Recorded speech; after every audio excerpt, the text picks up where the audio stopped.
नमस्कार, मैं गुलशन कुमार। आप देख रहे हैं चर्चा विद एस्पिरेंट।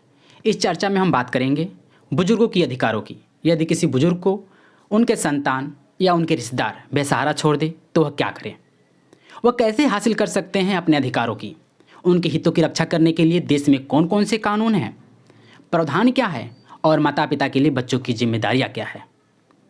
एक सरकारी रिपोर्ट के अनुसार 2031 तक भारत की बुजुर्ग आबादी 41% तक बढ़ जाएगी। आजकल ऐसा देखा जा रहा है कि बच्चे जिस तरह अपने माता पिता को इग्नोर कर रहे हैं, बुजुर्गों के सामने भरण पोषण तक की समस्या आ जा रही है।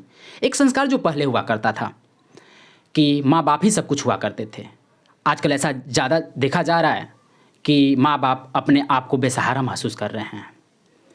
तो इन्हीं सब मुद्दे पे चर्चा करने के लिए हमारे साथ हैं असलम जी और ये हैं शमशाद जी। तो शाम जी, मैं आपसे जानना चाहूँगा, बुजुर्गों के लिए जो कानून है वह क्या है, इसके क्या प्रावधान है, वह किस तरह इसका फ़ायदा उठा सकते हैं। सबसे पहले धन्यवाद आपको। देखिए, बुज़ुर्गों के लिए जो कानून है, बहुत सारे अधिनियम और कानून और प्रावधान इसके लिए किया गया है, जिसमें से बहुत ही महत्वपूर्ण अगर जो देखा जाए तो एक के 2007 में एक कानून आया था जिसका नाम maintenance and welfare of parents and senior citizens act है। और दूसरा देखा जाए तो national policies for older person है। तो इन दोनों कानूनों में अगर नेशनल पॉलिसीज़ को इस एक्ट के साथ में अगर जो साथ में देखा जाए तो जो सीनियर सिटीजन्स को जितना जो बेसिक रिक्वायरमेंट होता है ये सारा इसमें कवर्ड है।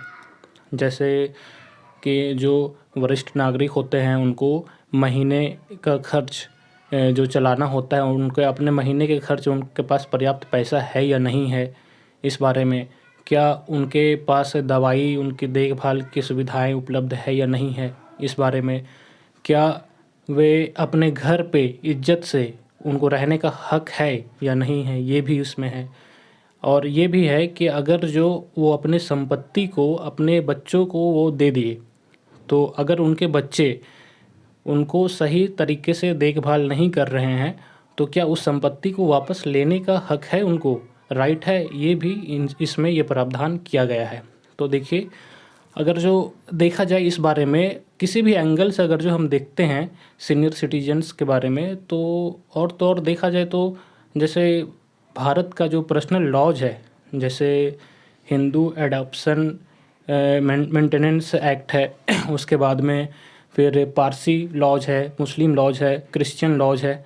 इन सभी प्रावधानों में जो मतलब प्रोविज़न है वो सब में कहा गया है कि अपने सीनियर सिटीजन्स का देखभाल करना है, समझे।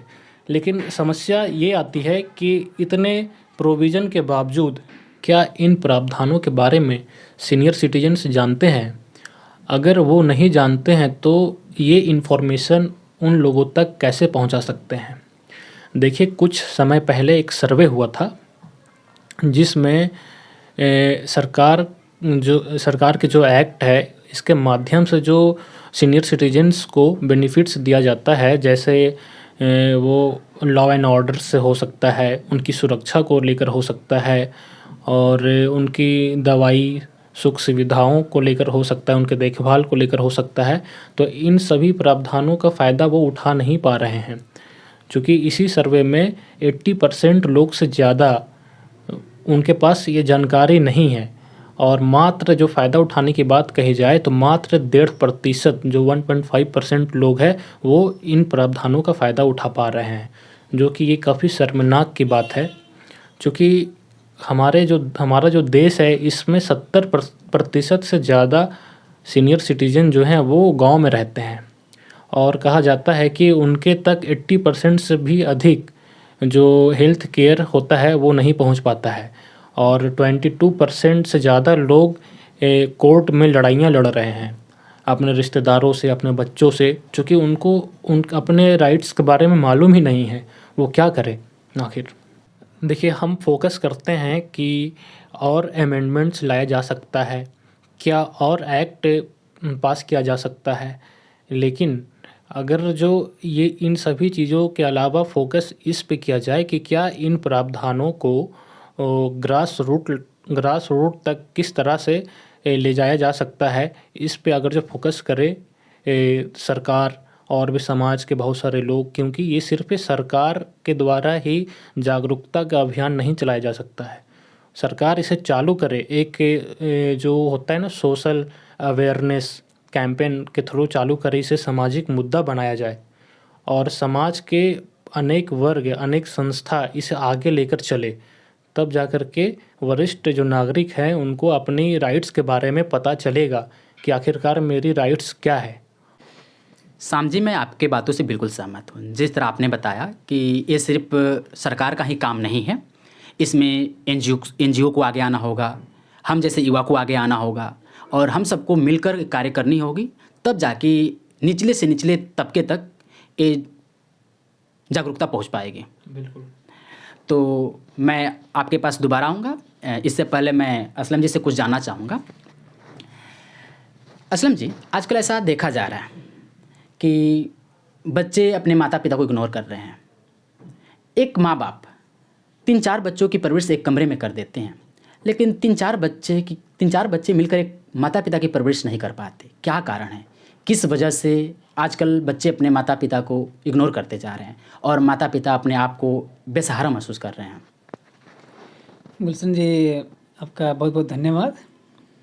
पहली बात तो बताऊंगा, जैसे कि सैम भाई बोले कि इस जो हमारे देश में वरिष्ठ नागरिक हैं उनके लिए हमारे देश में बहुत ऐसे प्रावधान हैं, बहुत ऐसे अधिनियम हैं, लेकिन मैं इस मुद्दे पे बात करने के लिए एक व्यक्ति हैं जो कि एडिशनल सेक्रेटरी है, उनका नाम है सुमित आनंद। मैं उनकी बातों को कोट करना चाहूँगा।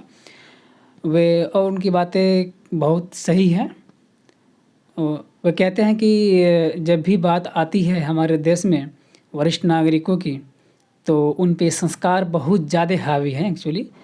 तो जब बात आती है उनको अपने बेटे के प्रति शिकायत करने की, कोर्ट जाने की, तो वो उनके मन में ये रहता है कि कोर्ट जाऊंगा तो हमारे जो फैमिली की बदनामी होगी, लोग हंसेंगे हम पे, इसलिए इसी डर से वो ज़्यादा नहीं जा पाते हैं कोर्ट में।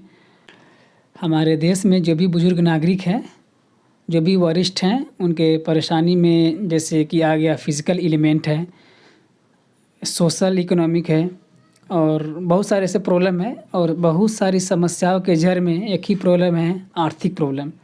उनके पास बहुत पैसे नहीं होते हैं जिसके कारण वो अपना वकील रख सके और जिसके लिए वो कोर्ट जा सके और कोर्ट में अपनी बातों को रख सके।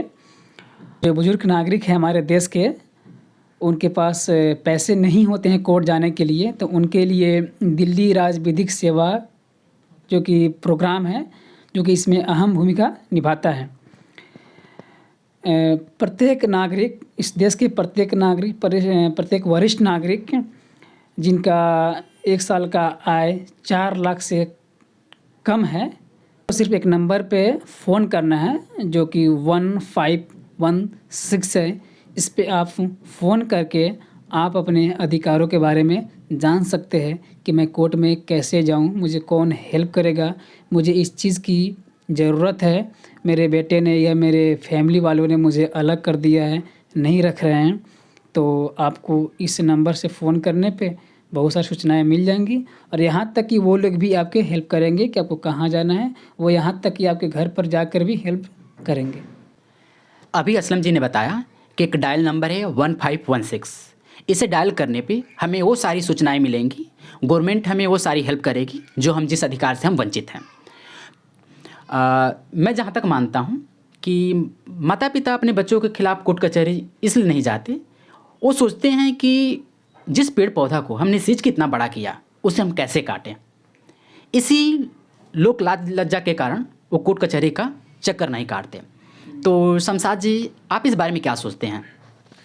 देखिए, मैं इस बारे में तो एक बात कहना चाहूँगा। कहते हैं कि शाम बड़ी सुहानी और सुकून देने वाली होती है। ज़िंदगी की शाम यानी बुढ़ापे में हर इंसान जवानी की मेहनत और थकान के बाद अपने बच्चों के साथ एक नई सुकून वाली ज़िंदगी जीने की उम्मीद रखती है।